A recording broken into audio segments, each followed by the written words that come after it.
Olá, hoje vamos ter uma dupla resenha em um só vídeo.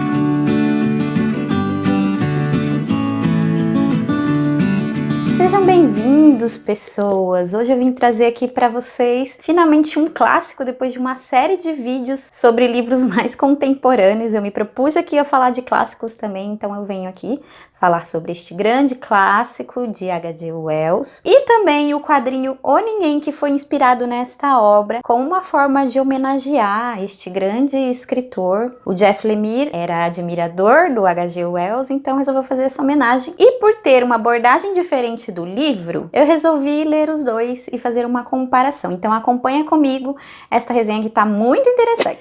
Bom, mas antes de falar da obra do H.G. Wells, eu acho melhor introduzir sobre o próprio autor. Bom, H.G. Wells ele pode ser considerado como um inventor, né, praticamente, um inventor do romance científico, escritor de dois grandes sucessos, provavelmente vocês já ouviram falar, que é A Máquina do Tempo e A Guerra dos Mundos. Bom, essas não foram as duas únicas obras que marcaram o autor. Ele inclusive escreveu em 1940 uma obra que falava sobre direitos humanos e que inclusive serviu de inspiração para a Declaração Universal dos Direitos Humanos da ONU, 8 anos depois. Ele também admirava a figura de Lenin, ele teve um encontro com Lenin em 1920. Depois parece que ele também entrevistou o Stalin. O Stalin ele já não tinha essa simpatia, ele não ia com a cara daquele governante que implementava um governo autoritário, repressivo. Então, ele realmente se decepcionou com o Stalin. Bom, H.G. Wells ele também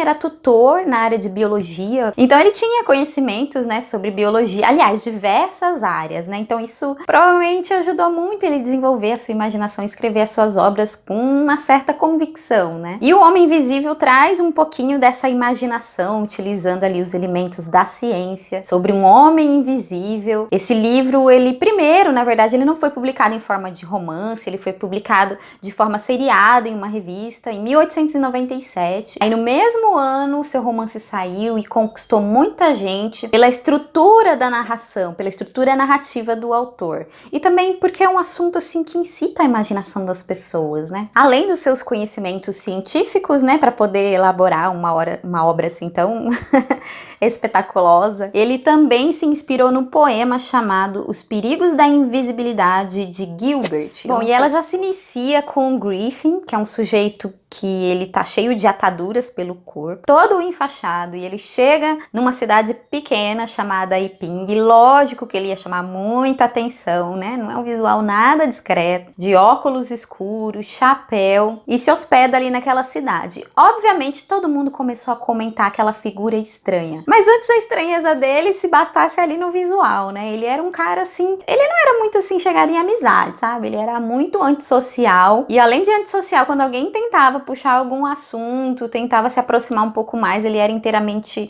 grosso, ríspido, era uma pessoa difícil de conviver. E quando eu li essa obra, eu achei que o foco em cima do Homem Invisível seria por meio da abordagem da solidão, do preconceito, mas também tem um quê disso, aborda a solidão, os problemas de você viver isolado, mas nesse caso tem os agravantes da invisibilidade. Mas isso é muito sutil, né? Na verdade, o que eu pude ver, o que eu pude perceber, e que é de fato este homem invisível, Griffin. Ele era um cara ambicioso, ele queria cometer crimes e ficar impune, né? Isso é um dos motivos pelo qual ele fez uma fórmula que conseguiu fazer com que ele ficasse invisível, então por isso que ele desenvolveu isso, com essa ambição. Só que ele não contava com alguns probleminhas, né? Que ele ia ter, por exemplo, de locomoção. Imagina o que é para um homem invisível que não enxerga os seus pés descer uma escada, por exemplo. Ou o que seria comer um alimento que é visível. Até ele ser digerido por completo e assimilado no corpo,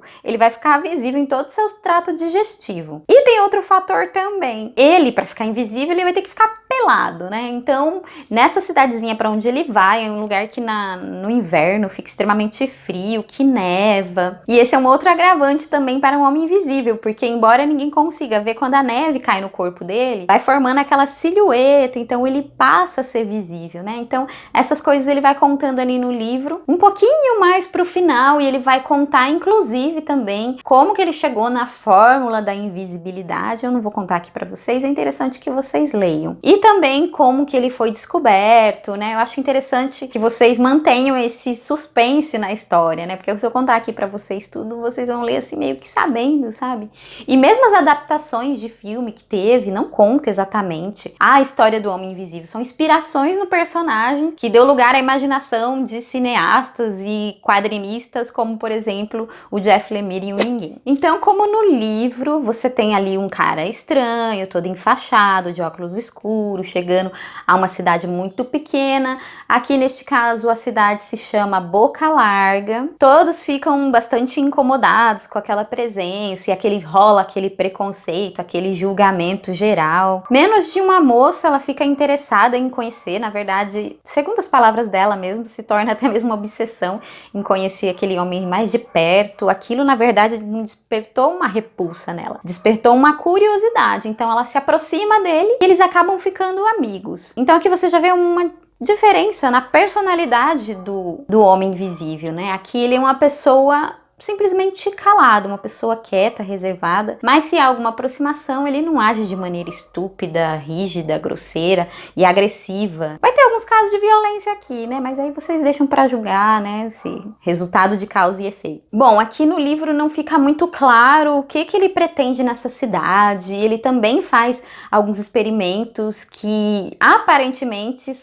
fracassa, né? Só que não fica explícito a intenção desses experimentos, né? E ele também não explica como ele ficou invisível aqui neste livro. Aliás, eu acho que esse não é o foco principal dessa obra. Acho que o foco principal aqui não é a invisibilidade, ao contrário dessa daqui, né? Tem outros focos também, mas a questão da invisibilidade é o fator principal.